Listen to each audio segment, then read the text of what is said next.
go. Welcome, my brother. I appreciate a fellow European jumping on the call. It's nice to just reminisce about home, although technically I've been booted out of Europe, but we're not going to go there. It's a sore topic. Yeah, nice to be here, and nice to that you have me on your podcast. And yeah, I'm excited. Appreciate it, man. I'm fascinated in different ways of training. Like I love moving the body. I love pushing boundaries of physicality and mentality with it. I think the body is a catalyst, and we end up discovering a lot more about life and ourselves from movement, right? So I'm fascinated of what you do, man. Why, how you train, how you got into it, why, and take it away, bro. Yeah. So, for all of you who don't know me, I'm Jan. Maybe a lot of you might know me from YouTube or Instagram. And yeah, I started this like career, I would say, like 7 years ago as a normal personal trainer in like a normal gym. I was studying while working in a gym, fitness and health management, but it kind of got boring for me pretty quickly, like the normal fitness gym approach with being just a normal trainer, seeing my clients every now and then, every, let's say, 2 or 3 weeks once, right? So I didn't see them really doing the work, right? I just assumed they have done what I have prescribed them, but yeah, during my studies and the time at the university, it became clear for me that I have to pursue my own way, right, and do my own thing. Like I wanted to see results on clients, how I wanted to like see fitness, right? Being fit is something a lot of people define very differently, right? So being fit nowadays, that's really shocking for me, just assumes, you can lift heavy and you just look good. Like everyone's thinking just looking aesthetically and being ripped is the synonym for being fit, right? But this is, for me, so far away from it that it was unbelievable for me that people just came for me. I just wanted to be fitter, and they come to just conventional gym and want a normal split training or like bodybuilding fashion, and they assume this is getting me fitter, right? Of course, there's nothing wrong with just wanting to gain more muscle mass, right? And wanted to just get stronger, right? And it's better than doing nothing, right? But it's far away from being fit and a well-rounded human being, right? Mm. So yeah, from there on, I kind of created my own company, and I'm always a student, right? So for me, it started with just normal strength training, conventional strength training, incorporating a little bit of mobility. And then I got more and more into like mobility, took a lot of seminars and courses around human anatomy, mobility, and physiotherapy, myofascial release, and stuff like that, and incorporate more and more and more like end range training stuff paired with conventional strength training. And now I'm at the point where I kind of love blending it all together, doing some conditioning work, working on aerobic base, right, which is the foundation of fitness, right? The aerobic base, because it leads to better recovery in your workouts and better recovery outside of your workout, right? And building a good aerobic base is so important. It's boring work, right? But it's important. And I love being a holistic coach and focusing also on stuff around and outside of the training world, because I think when it comes to really, because I want high class results. I just not there as a coach. I give you a 6-week program or 12-week program, and let's see how far we can go. I want to really get you to the best version of yourself. And this is not just with having a training program and following like this specific program, but it's more, right? It's like working on your mindset, working on things like recovery, how is your sleep, right? How is your nutrition? There's so much pillars. Like I usually take training as one pillar, right? Sleep and recovery as the second pillar, the mindset as the third, and the last pillar is the nutrition, right? It's like four big pillars of what defines you at the end of the day and what leads you to long lasting results, right? And a better person, right? And not just following a program and I giving you feedback on the exercises and that's it, right? So I'm evolving as a person week by week and year by year. And then I started like as a normal fitness trainer and normal guy. And now I'm here and doing a very well-rounded holistic approach or trying to do it, right? And yeah, people loving it and it works out. Dude, I love it. I think first of all, I just want to say we're all learning. I Yeah. think the minute you stop learning or intentionally stop learning, then that's the minute you should sort of quit this thing. You're done, move on to something else, because there's always something new to learn, right? There's always something out there. New study comes out or a new method of training, or you just have a new idea and you're like, I'm going to explore this a little bit more, right? Yeah, But I exactly. love the blending together of different modalities into this weird melting pot in the middle. And I think that's why I was so kind of attracted to CrossFit back in the day, because I'm Yes. just like, oh, what do you mean? Like I can be strong, but also be able to run. And, I'm sure we've done experiments on ourselves of like, okay, I'm just going to be doing cardio at the moment, but then you feel like shit because you're weak as hell. You're like, okay, great. I'm Mm, just going to go strength training and do zero cardio. I was like, but I'm getting out of breath walking up the stairs. That's not good nor healthy, and your recovery exactly, takes a little exactly. longer. So you're like, there, left scratching your head, like, what is this weird middle ground, and how do we reach the gates of like euphoria, right? And Exactly. I think it's cool because it's exploration, Yeah, whether yeah, we're yeah. coaching somebody or training ourselves. Is like, you know what, I want to do this because I want to be able to do cool shit. I want to be strong, mobile, be able to run, pick things up, and swim and throw and stuff, and like, just be a little bit more of a robust human being. Yeah. And I think not everybody has to have this mindset, right? Or this like attitude towards the fitness or being fit. No one, like not everyone has to be well-rounded, right? It's not the thing for everybody, but if you think about um, that's also like a great recommendation for everyone out there who's not already read the book from James Clear, Atomic Habits, right?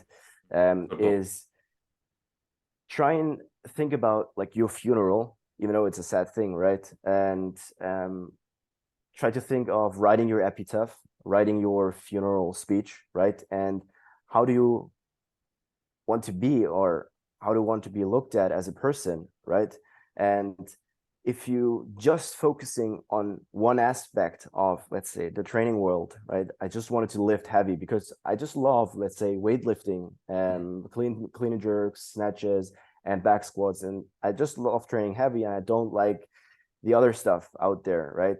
And it gets you at some point, right? So if you're 60, if you ever like saw like crazy bodybuilders or like crazy weightlifters, when they only focused on that, their body are broken, right? Mm.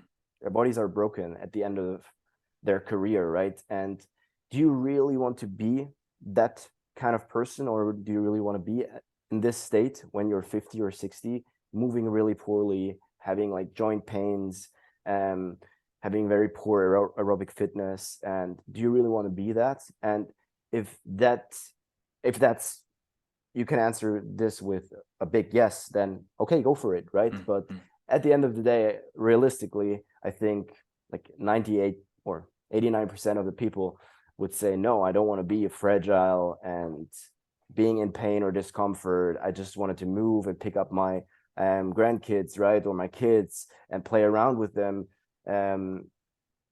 where I want to and whatever I want to do with them, right? And at the end of the day, that should be the main goal, right? Of course, we can have different phases, right? And at the end of the day, it's a time aspect as well, right? How much time do we have nowadays in such a busy and crazy world, right? And but it can be very easy and well blended, even though the time is short, right? So it's a huge mountain in front of a lot of people, and therefore there's me or other coaches who really focusing on a well-rounded approach and doing getting the most out of the time that busy people have nowadays. And I think it's really important to think about what happens if you're 70, what happens if you're 80, because at the end of the day, like, or nowadays, people really live very, very long, right?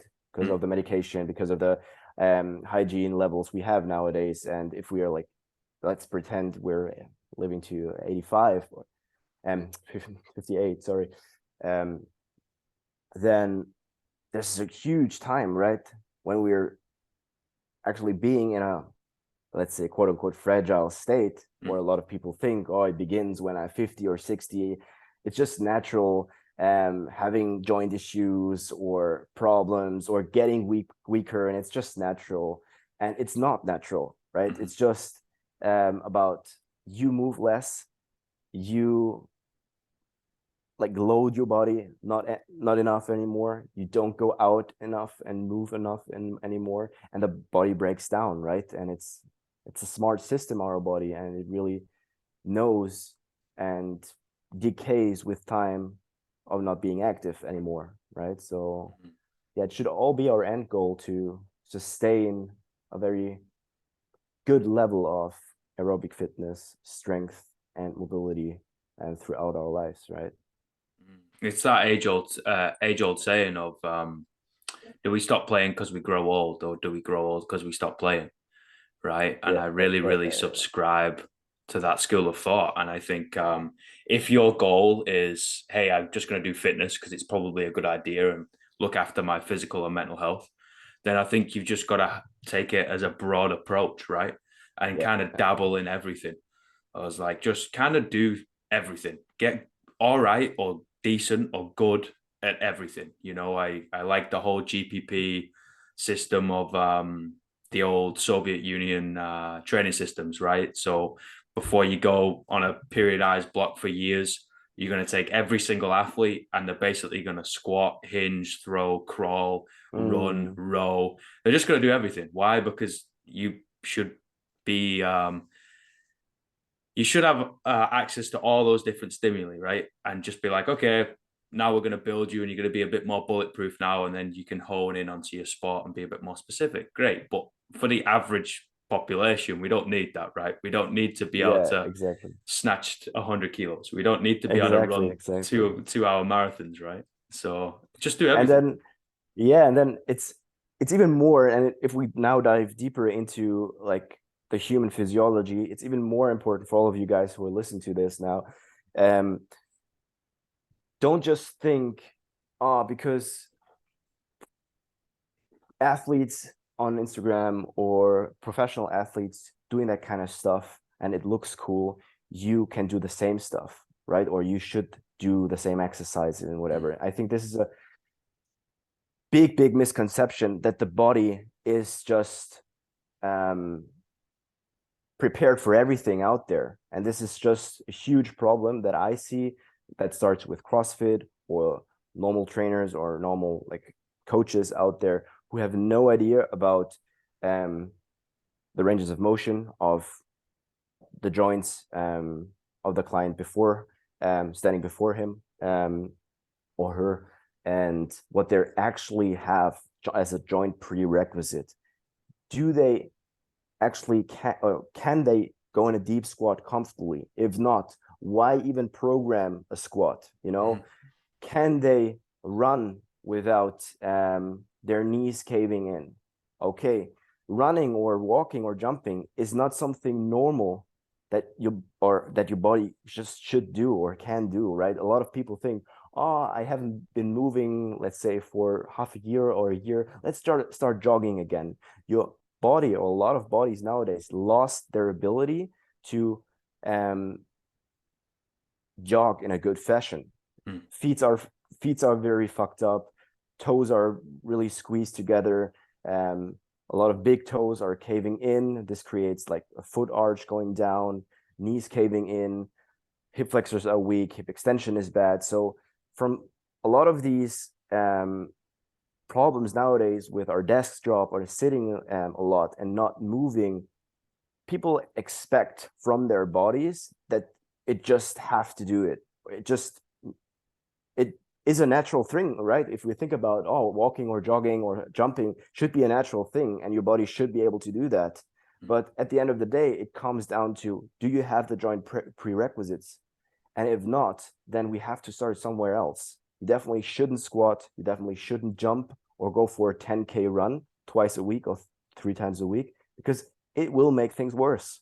And a lot of coaches out there, I think, just wanted to have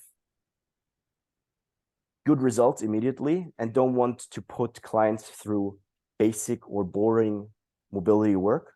And they might even not know about all this stuff, right? Assessing someone's joints, and then the client X, Y, Z does the program in front of him and really gets into discomfort, gets into joint problems with the weeks, months passing by, right? So I think we have to start really, really at the basic level with a really good assessment. And I don't see a lot of coaches nowadays really go through that. They just start straight away. They think, oh, a squat, everyone has to do and have a good, nice squat. So everyone should do it. Oh, you can't squat deep? Just squat either way, right? Just put a bench underneath you or elevate your heels, just squat, right? But if you don't have the hip internal rotation, don't have good active hip flexion, then why even load and insult your joints further and further and further? And why not getting internally strong, creating more workspace in your joint, creating stronger end ranges first, and then going back to the squats, and your squats will feel so good and you will always stay pain-free. So yeah. It's definitely true of the sedentary lifestyle bunging up so many hips and low backs, right? And even your Yeah. ankles, because they're not moving at the end of the day. Yeah. And, it reduces our active range of motion. And then if we try to slam ourselves or slam someone else, God forbid, into those ranges of motion, whether it's loaded or unloaded, if you're going to do it, I would hope that it was unloaded. But if they just get a barbell, put it on your back, load it, and slam them down there, I want to face palm into a wall. I just think that is the dumbest thing possible. But hey, we still see it. Yeah. It is true. Yeah, the body needs to be able to squat, needs to be able to hinge and move, and unilaterally and bilaterally and all over, right? But from our own choices, it might not be able to do that effectively anymore, Yeah. right? And it might have put yourself in a compromised position that in the short term you're fine and you're going to be like, I'm Yeah. all right, coach, and you're like, okay, you're all right, carry on. But in a long term, you're going to get those issues, right? And we really do Yes. need a bit of an assessment, a bit of a prerequisite, back to the basics. Any good coach out there should be honing in on the basics. Every Yeah. time finish a program, you should be going back to those basic movement patterns, unloaded, deload, And whatever it yeah, is, right? and consistently reassessing. So where 100%. are your where are your joints now? Where is your body now after this 6 month period, right? Or this 6 month phase? Has your hip flexion improved? Has your hip extension improved? How about your ankles now? And then consistently working on those weak links. And I see a huge problem, and it's consistently evolving and getting bigger and bigger and bigger. People having less time, so they're opting and choosing to get in those classes, right? Straight away CrossFit classes, the WODs, right? Or just HIIT classes, high intensity classes, or whatever, right? they just feel less motivated, they have less time, so they just hop in a class and do whatever the VOD of the day is, right? And then they found themselves into great pain or discomfort because they cannot do a snatch. Their overhead mobility or their shoulder is shit. They don't have a shoulder joint, right? They don't have internal rotational flexion. So, but the coach is still walking past them. Yeah, good, good. Just do whatever you can, right? Well done. And they don't actually care about the health, or doesn't even bother to give them a regression, right? Just picking maybe a dumbbell and just doing dumbbells, that's just less mobility is required, right? Mm. And I think this is a huge problem nowadays with less time and the hype of these group classes growing. There will be less assessments and less preparation of each person's the joint prerequisites, right? So I think this, yeah, and I'm glad that I still have a lot of clients, right? And I still think there are a lot of people out there, and maybe also listening, thinking about really stopping those classes and really taking more time and care of their bodies, right? And maybe thinking, hey, is work more important and earning more money, or is my body more important than my health, my long-term health? Who cares if I have $1 million at 60 but can't move anymore, have pain, feeling shit, and can't pick up my grandkids, right? So I would rather opt for maybe less hours in a week of working, and maybe just less money and less earning, and taking care of the health, because then you will thrive and have more energy and focus, and your body feels so much better also in your work, that you actually might need less time to do the stuff that your boss puts you on the table, right? Because you just feel great, right? And I think a lot of people don't know what it's like to feel great, to feel energized, to be able to focus, and to be able to move very well nowadays. So I think the norm of feeling just okay and fine has dropped significantly, I think, over the last like decade, with less time, more work, more desk work, more still sitting work. Yeah. More stress as well, right? Less sleep, shitter Yes. Yeah. nutrition, Yeah. like everybody's feeling a little bit off socially as well. So they're not getting that that deep connection socially, whether it's through a friendship group, whether it's through your spouse, whether it's through Yeah. you, whatever it is, right? But I think it comes down to complacency of the coach at the end of the day. Like, a good coach, regardless of what you're coaching, I just don't like, could be Pilates, it could be swimming, it could be F45, whatever. It doesn't really matter. A good coach should have assessed all their people and given them Mm-hmm. the scaled options if they can't do Mm-hmm. it safely. It was like, no, Yeah. like using a snatch, for example, right? Like that's a highly technical movement, man. Yeah. Obviously, we know, right? You're like, what is going on here?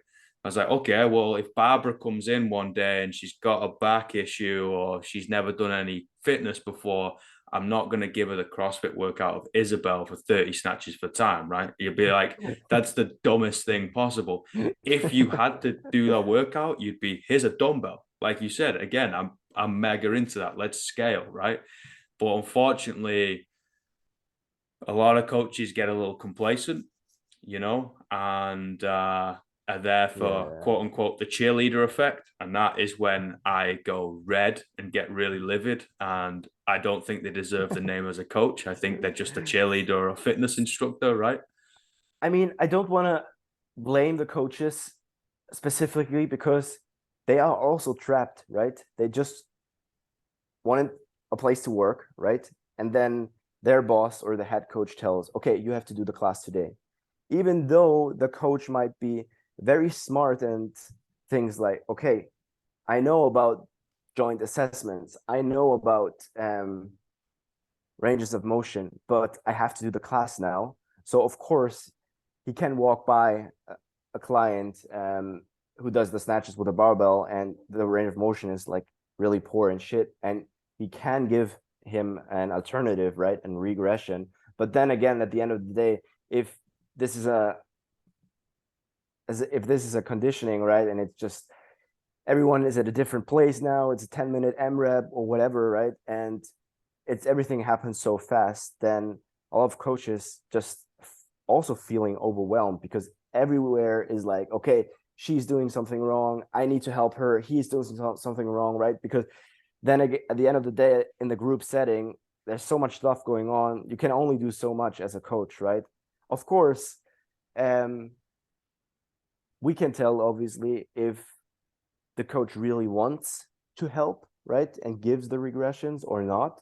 But at the end of the day, I don't want to like put everything in a nutshell, right? All the coaches who do group classes are bad, and you know what I mean.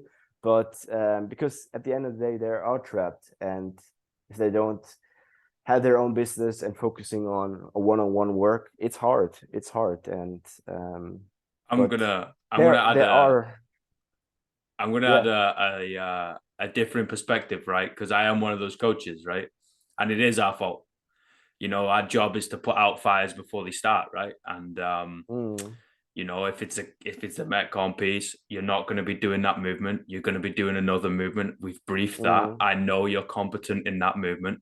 You know, I tell people all the time, it's like, you know, a conditioning piece is not when you learn a new skill. Like, what do you think you're doing? Like trying to flick yeah. yourself upside down when your heart rate's through your mouth. I was like, what? No. Like, just do some damn push-ups for Christ's sake. Like, we're here to just Mm, get a sweat on, right? If we're in a mm, really controlled environment, intensity's low, you know, we mm, have spotters around, it's a teaching moment. Yeah, okay, fine. We can start to learn new things, right? And then we can work on the mobility in the warm-ups or in the mm. whatever it is, right? But in that Yeah, yeah. Metcon piece, if somebody's just like, oh, I'm overwhelmed, I'm just going to let somebody go, I want to punch that coach in the face.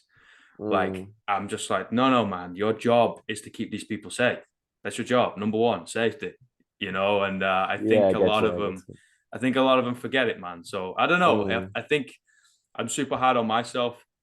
Um, and I think that's where it comes from of like, if mm. I hold myself to this standard, because at the end of the day, they're coming in like with the basically looking after, well, you're looking after them and they're giving Yeah, you that honor, right? And we've got to hold ourselves to the right standard. We got to do it. yeah, So yeah. I'm gonna be that guy who's gonna be like, no, it's the fucking coach's fault. Yeah, yeah.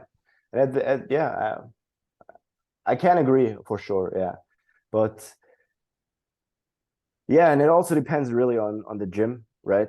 Oh, Itself, where you 100%. work. 100. What's the mentality? Do you do like warm-ups, and do you really take care about each person who attends your Mm-hmm. class, right? And check, okay, on today's Metcon, there are snatches, there are box jump overs, there are squats, whatever. Mm-hmm. Let's see if everyone can Can comfortably move do that with for first of all, right, yeah, for sure. without weight, and then you will see it in the warm up, right? If you do like some accessory stuff or some mobility drills prior to that class, then you definitely can and have the option of giving each person a regression Mm. for it, right? So at the end of the day, yeah, definitely. It is most of the time the coach's fault. Yeah. I do agree that it is gym dependent, you know, because unfortunately it's a private business. It's usually a small business. Mm, So it's a top down approach, right? And whatever yeah. the Yeah. owner says goes. And mate, I've turned down so many coaching roles where I'm like, nah, because there's not enough freedom for me to be able Mm, to help people that come through the door. Like you have a set rule, right? But the people change.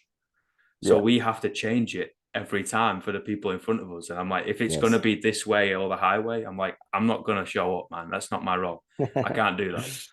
Or maybe Yeah. that's just the Englishman Yeah. in me, you know, Yeah. just an No, definitely asshole. not.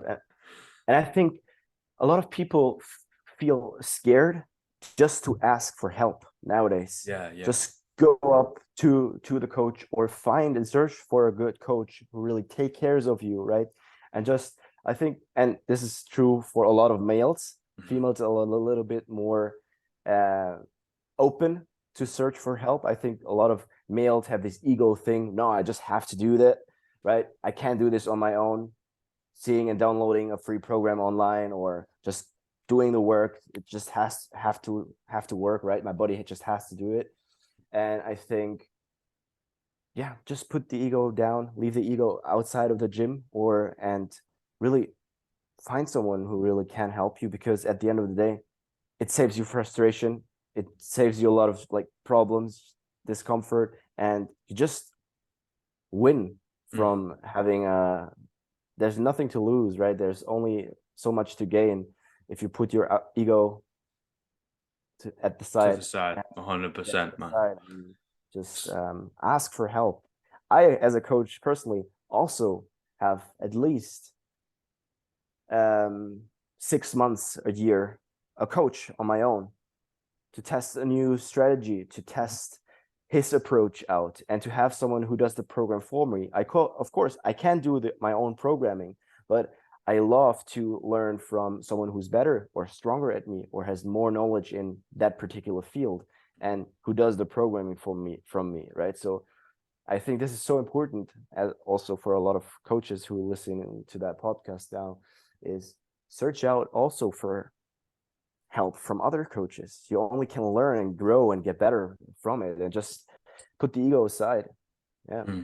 Collaborative ideas, right? Just bring it into this melting pot in the middle of being like, hey, we've all got different perspectives, we've all got different past histories and sporting backgrounds, and different majors at university or whatever it is, and let's just all throw it in this mixing pot, stir it up, pull something out, and then go test it in the gym, on the track, in the pool, right? And then come back with the results. And I think that's I think it's such a special, or can be such a special industry that way.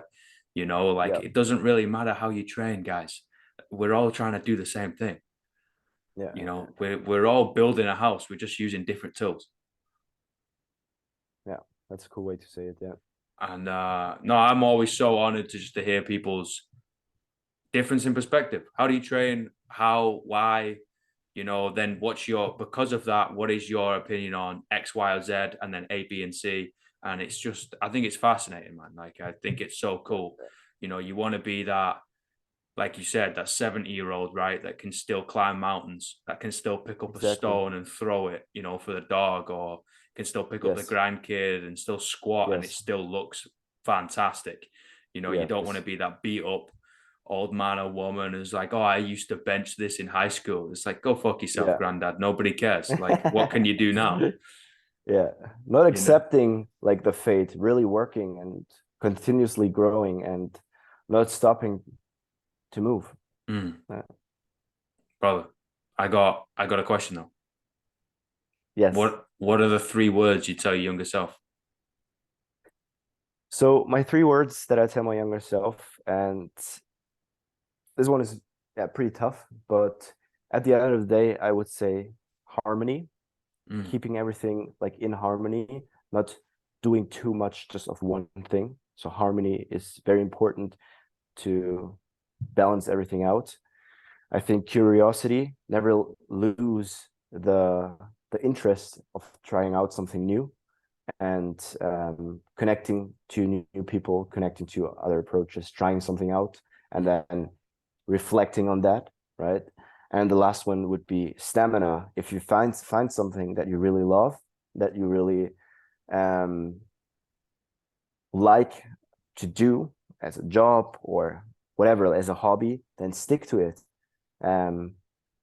It will get hard at some point, right? Especially in the training world, it never gets easy. You just get stronger, right? But but if you love something, if you really want to get good at something and then help people, good stamina is, I think, or you can also say willpower is something that is very important, I think. What's the worst piece of life advice you've ever received? That's also a tough one, because I think if we really ask ourselves, is there really a bad life advice at the end of the day? Because everyone has their own perception of a great and fulfilling life, right? So the advice is not necessarily bad. It's just the way they think and the way they see reality, right? But definitely some bullshit going around, like in the training and fitness world, is like no pain, no gain, for Yeah, example. Like this 100%. huge where, or you really have to starve yourself to a certain point to just look ripped and feel good. Some like these kind of advices are really not bringing out the truth, right? Because you actually can get really, really strong without always going to failure, right? Without always going to the pain cave, and you actually can have a ripped body without starving yourself, right? So these are some really bad advices you can give someone. Mm, I agree. And then last one, let's finish on a good note. What's the greatest piece of life advice you ever received? So this one is also a tough one because there are so much great great advices like stumbled upon throughout my career, or um, throughout the last 7 years. But from the top of my head, the best one is just when I read through James Clear Atomic Habits and thinking about my epitaph, right, my funeral speech, and who I really want to be looked at, or who I really want to be as a person, with all core values, with all of what my body was able to do, right? Of all the adventures I I discovered, right, and experienced. So I think this is something that is really fun to do for all of your listeners. Sit down thinking about like your funeral speech. What Mm, kind of person would you like to be, right?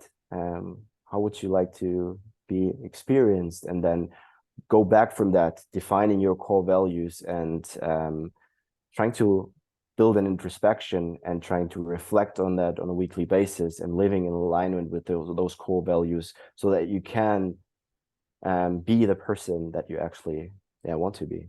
mm. Brother, thank you. Thank you so much. You're welcome. It's It been a was a blast. pleasure. Talk shit anytime, man. Talk shop, talk shit. Appreciate it, man. I'll speak soon. Thank you so much. Thank you. Bye, everybody. Bye bye.